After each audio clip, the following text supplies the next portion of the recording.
नमस्कार विद्यार्थियों। आज हम बात करेंगे गैसेस के बारे में, क्योंकि बीएससी पार्ट फर्स्ट की सेकेंड यूनिट है गैसेस की, और इसमें हम आइडियल गैसेस और रियल गैसेस इन दोनों के बारे में थोड़ी सी चर्चा करेंगे। इनके बारे में आप लोग पिछली क्लासेस में भी काफ़ी कुछ पढ़ चुके हैं और आपको लगेगा कि शायद वो उसी का रिपीटिशन है, लेकिन फिर भी रिवीजन भी हो जाएगा और अगर आपको कुछ लगे कुछ नया है तो वो भी अपने को देखना है या पढ़ना है। तो आइडियल गैसेस की बात करने से पहले हम लोग जनरल गैस के बारे में बात करते हैं। पदार्थ की तीन अवस्थाएं होती हैं, सॉलिड, लिक्विड और गैस, और ये तीनों ही आपस में चेंज भी की जा सकती हैं, कन्वर्टेबल भी होती है, ये भी हम लोग जानते हैं। तो गैस के बारे में जब हम बात करते हैं तब दो तरीके की गैसेस हम लोग पढ़ते हैं। इसको मैं आपको फुल स्क्रीन पे कर देता हूँ। दो तरीके की गैसेस हम लोग पढ़ते हैं, एक आइडियल गैसेस और एक रियल गैसेस।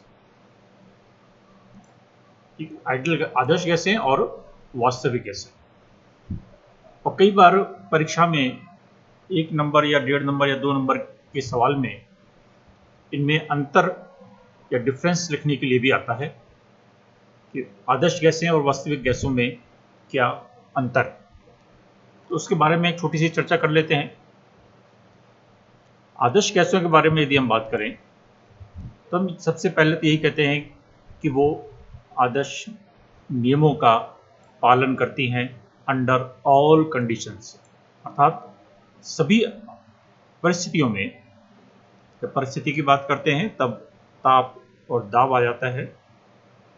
तो ताप और दाब की सभी परिस्थितियों में जो गैसें आदर्श नियमों का पालन करती हैं उनको हम आदर्श गैस कहते हैं। पहली बात तो ये होगी। दूसरी, the volume occupied by the molecule is negligible as compare to the total volume. ये एक बहुत ही इम्पॉर्टेंट स्टेटमेंट है जिसको हम कई बार यूज करते रहेंगे। दो तरीके के वॉल्यूम या आयतन हम लोग बात करेंगे, एक गैस का आयतन और एक मॉलिक्यूल का आयतन या वास्तविक आयतन। गैस का आयतन और गैस के अणुओं का वास्तविक आयतन। तो गैस का आयतन की जब हम बात करेंगे तब उसका तात्पर्य होगा कि वो गैस जिस कंटेनर या पात्र में रखी गई है और जिसको उसने पूरा घेर रखा है, उस पात्र का आयतन ही गैस का आयतन कहलाएगा। यदि आप एक ही गैस को एक छोटे से पात्र में भी रख सकते हैं और एक बड़े सिलेंडर में भी रख सकते हैं, गैस की मात्रा वही रहेगी लेकिन उसके द्वारा घेरा गया आयतन अलग अलग होगा। तो वो तो गैस का टोटल वॉल्यूम हो जाता है। और हम यदि गैस के अणु के आयतन की बात करें या आणविक आयतन की बात करें, गैस के अणुओं का कुल आयतन, तो उससे हमारा तात्पर्य होगा कि एक अणु का आयतन गुणा अणुओं की संख्या। ठीक है, वो हमें बताएगा गैस के अणुओं का वास्तविक आयतन। और जिस पात्र में रखा गया है, जिस पात्र को उसने पूरा घेर रखा है, वो हो गया गैस के अणुओं का आयतन। तो ये दोनों में थोड़ा सा डिफरेंस है, बेसिक डिफरेंस है, वो अपने को ध्यान में रखना है कि हम बात कर रहे हैं गैस के अणुओं के वास्तविक आयतन की या गैस के आयतन की, टोटल वॉल्यूम की। तो आदर्श गैसों के लिए हम मान के चलते हैं कि अणुओं का साइज या आकार बहुत ही सूक्ष्म है, अनंत सूक्ष्म है। तो ऐसी स्थिति में यदि अणुओं की संख्या बहुत अधिक भी हो तो भी उसका आयतन अर्थात गैस के अणुओं का कुल आयतन अधिक नहीं होगा और वो उस पात्र के आयतन की तुलना में नगण्य माना जा सकता है या माना जाता है। तो गैस, आइडियल गैस या वास्तविक ये आदर्श गैसों के अणुओं जो कि गोल होते हैं या गोल माना जाता है, उनका आकार अति सूक्ष्म होने के कारण उनके अणुओं का वास्तविक आयतन गैस के कुल आयतन की तुलना में नगण्य होता है। ये स्टेटमेंट हम कई बार यूज करते रहेंगे, इसको हमने ध्यान में रखना है। और तीसरा है the force of attraction among the molecules are negligible, अर्थात अणुओं के बीच में आकर्षण बल नहीं पाया जाता। अणुओं का आकार इतना सूक्ष्म है कि उनके बीच में किसी भी प्रकार का आकर्षण या प्रतिकर्षण बल कार्य नहीं करता। प्रत्येक अणु स्वतंत्र होकर और सभी संभव दिशाओं में गति करता रहता है। और चौथा कि वो आदर्श गैस समीकरण PV = nRT का पालन करती है।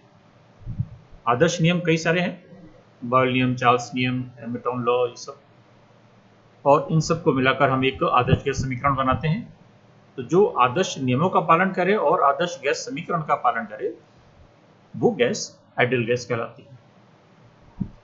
वास्तविक गैस क्या है? कि जो गैस के नियमों का पालन तो करती हैं लेकिन कुछ विशेष परिस्थितियों में, और वो विशेष परिस्थितियां क्या है? Low pressure and high temperature, कम दाब और उच्च ताप पर गैसें, ये जो वास्तविक गैसें हैं वो काफी हद तक आदर्श नियमों का पालन करती हैं और उनका बिहेवियर या उनका व्यवहार आदर्श गैसों की भांति हो जाता है। दूसरा, volume occupied bye molecule is not negligible. क्यों? क्योंकि यहां पर वास्तविक गैसों का आकार अति सूक्ष्म नहीं होता। आदर्श गैसों की तुलना में इसका आकार फाइनाइट होता है या बड़ा होता है, और विशेष रूप से अगर भारी गैस है या बड़े मॉलिक्यूल हैं तो उसका आयतन भी अधिक होगा। और ऐसी परिस्थितियों में यदि हम गैस के अणुओं की संख्या से उसको मल्टीप्लाई या गुणा करते हैं तो गैस के अणुओं का कुल आयतन भी उस गैस के टोटल वॉल्यूम की तुलना में उपेक्षणीय नहीं होगा। कुछ ना कुछ उसका परसेंटेज होगा, 10%, 5%, जो कि उपेक्षणीय नहीं होगा। यदि प्रेशर बहुत कम है तो ऐसी स्थिति में आयतन बहुत अधिक होता है गैस का, और जब गैस का आयतन, टोटल आयतन बहुत अधिक होगा तो ऐसी स्थिति में हम वास्तविक गैस के अणुओं का जो वास्तविक आयतन है उसको उपेक्षणीय मान सकते हैं। इसलिए लो प्रेशर पर वास्तविक गैस आदर्श गैस की भांति व्यवहार करेगी। हाई टेम्परेचर पर भी हम कहते हैं कि ताप अधिक होने के कारण वॉल्यूम बहुत अधिक होगा, और वॉल्यूम अधिक होगा तो ऐसी स्थिति में फिर अगेन जो वास्तविक गैसों का, वास्तविक अणुओं का आयतन है वो गैस की कुल आयतन की तुलना में नगण्य माना जा सकता है। तो ये दो परिस्थितियां, लो प्रेशर और हाई टेम्परेचर, ऐसी हैं जिनमें वास्तविक गैस आदर्श गैसों की भांति व्यवहार करती है। ये भी एक इंपॉर्टेंट पॉइंट है जिसको कि हमें ध्यान में रखना है, और ये पूछा भी जाता है कंडीशंस क्या हैं। और तीसरा, the force of attraction are not negligible at all, pressure and temperature, अर्थात अणुओं के बीच में आकर्षण बल पाया जाता है, और कुछ विशेष एक्सपेरिमेंट्स भी इसकी पुष्टि करते हैं, और उसी के आधार पर ये पाया गया कि अणुओं के बीच में आकर्षण बल होता है वास्तविक गैसों के बीच में, उसको हम उपेक्षणीय नहीं मान सकते।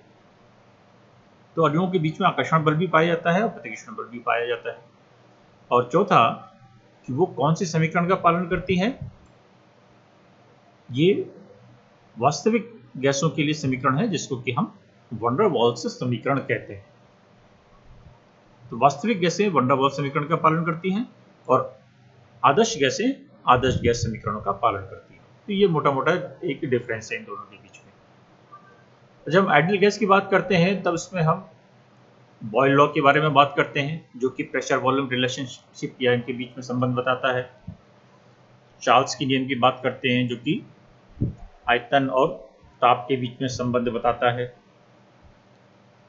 हम बात करते हैं एक स्टैंडर्ड टेम्परेचर एंड प्रेशर की। Combined gas equation that is PV = nRT, इसकी बात करते हैं, चर्चा करते हैं। अवोगैड्रो नियम और स्टैंडर्ड मोलर वॉल्यूम के बारे में बात करते हैं। ये सारी कुछ टॉपिक्स ऐसे हैं या पॉइंट्स ऐसे हैं जो कि आदर्श गैसों के बारे में बात करते समय हम चर्चा करते हैं। गैस नियमों के बारे में बात करते हैं, आइडियल गैस इक्वेशन निकालते हैं। और एक महत्वपूर्ण चीज है वह है काइनेटिक थ्योरी ऑफ गैसेस। ये बहुत इंपॉर्टेंट चीज है। जिस तरीके से हम आइडियल गैस इक्वेशन निकालते हैं उसी तरीके से एक काइनेटिक थ्योरी भी है, काइनेटिक मॉलिक्यूल थ्योरी, और यहाँ से भी हम एक समीकरण निकालते हैं और निकालेंगे। तो काइनेटिक मॉलिक्यूलर थ्योरी के बारे में भी बात करते हैं। और फिर इसके बाद हम बात करते हैं रियल गैसेस की, वास्तविक गैसों की। और ऐसे में फिर हम शुरुआत करते हैं कि डेविएशन से, कि किस तरीके से आदर्श व्यवहार से उसमें विचलन पाया जाता है और क्यों पाया जाता है, उसके कारण क्या है। अर्थात आदर्श व्यवहार से विचलन, उसको हम डेविएशन फ्रॉम आइडियल बिहेवियर कहते हैं। तो ये सारी चर्चा हम गैसेस के अंतर्गत करेंगे। बॉयल का नियम के बारे में यदि हम बात करें तो आप जानते हैं कि उसको हम किस तरीके से लिखते हैं कि V is proportional to 1/P। Gas का आयतन दाब के व्युत्क्रमानुपाती होता है, जबकि ताप को स्थिर रखा जाए एट कांस्टेंट टेम्परेचर। या हम कह सकते हैं V इज इक्वल टू एक प्रोपोर्शनलिटी कांस्टेंट लगा के, या PV इक्वल टू K या PV इक्वल टू कांस्टेंट। ये एक इंपॉर्टेंट रिलेशन है जिसको हमें ध्यान में रखना है, उसको हम यूज करेंगे। ये आदर्श गैसों के लिए है, वास्तविक गैसों के लिए नहीं। और जब हम दो परिस्थितियों के बारे में हम बात करेंगे तो हम उसको लिख देंगे P1 V1 बराबर P2 V2, एक ही गैस के लिए, ठीक है ना। एक ही गैसों के दो अलग अलग आयतन के लिए हम इस तरीके से एक रिलेशन लिखेंगे P1 V1 बराबर P2 V2। क्योंकि गैस एक ही होगी तो ऐसी स्थिति में K1 और K2 भी बराबर होगा। तो वहां पर इस रिलेशन को बहुतायत से प्रयोग में लाते हैं। इस तरीके के ग्राफ आपने बुक्स में देखे होंगे। यदि हम आदर्श गैसों के लिए ग्राफ खींचे प्रेशर और वॉल्यूम के बीच में, इधर की ओर प्रेशर है, एक्स एक्सिस पर वॉल्यूम है, यहाँ पर हम प्रेशर भी ले सकते हैं और यहाँ पर हम वॉल्यूम भी ले सकते हैं, उल्टा भी कर सकते हैं। तो ऐसी स्थिति में हमारा ग्राफ ये कुछ इस तरीके का निकल के आता है, जो कि किसी भी एक्सिस को काटता नहीं है। तो ये प्रेशर और वॉल्यूम के बीच में कर्व है वास्तविक गैसों के लिए। जबकि हमने क्या किया है कि कांस्टेंट टेम्परेचर, ठीक है, टेम्परेचर को हमने स्थिर रखा है। तो ऐसी स्थिति में ये समतापी वक्र कहलाएगा। आदर्श गैसों के लिए समतापी वक्र जब खींचने के लिए कहा जाए तब हम उसको इस तरीके का ग्राफ खींचेंगे।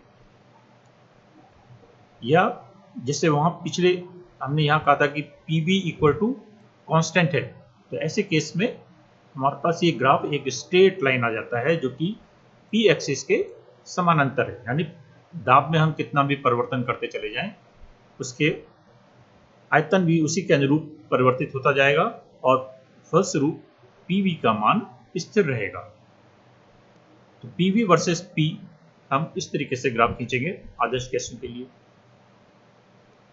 या P और 1/V के बीच में यदि हम ग्राफ खींचें तो वो एक स्ट्रेट लाइन इस तरीके से आएगा जो कि उसके मूल एक्सिस से होता हुआ जाएगा। तो ये आदर्श गैसों के लिए समतापी वक्र विभिन्न परिस्थितियों में या विभिन्न पदों के बीच में है। और विशेष रूप से इस पहले वाले ग्राफ को और इस दूसरे वाले ग्राफ को, ये जो है, इसे हम ध्यान में रखेंगे और इसको हम प्रयोग में लेते रहेंगे।